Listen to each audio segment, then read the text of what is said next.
मुझे याद आ गया जो आज मैं आपके सामने रख रहा हूं। एक नदी था, नदी के किनारे एक बहुत ही बड़ा वृक्ष था। उस वृक्ष पर एक बंदर और एक बंदरिया शाम को बैठे थे। तभी अचानक आकाशवाणी होती है कि आज रात को इस नदी में जो भी कूद जाएगा वो कल सुबह राजा बन जाएगा।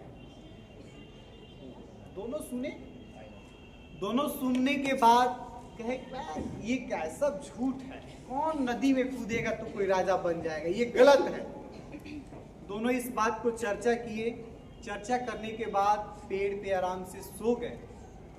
रात को अचानक नींद टूटी तो बंदरिया सोची कि ये सुना था मैंने, तो क्यों ना ये सोए हैं, बंदर सोया है, मैं कूद जाती। उसने क्या कि नदी में रात को कूद गए।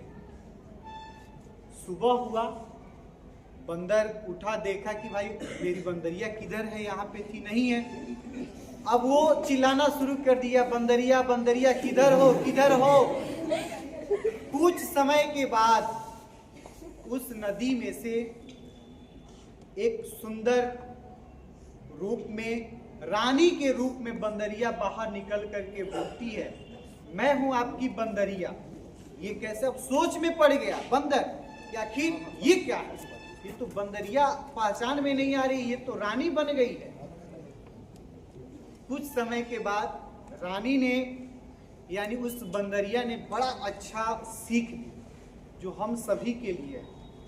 सीख उसने दिया ये कि कल शाम को जो भविष्यवाणी आकाशवाणी हुई थी, हम लोगों ने उस पर चर्चा किया तो आपने इस बात को कहा कि कोई नदी में कूदने से रानी और राजा नहीं बन जाता।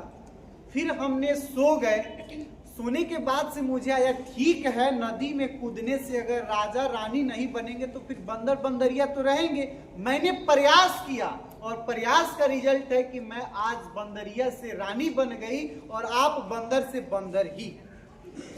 इस कहानी का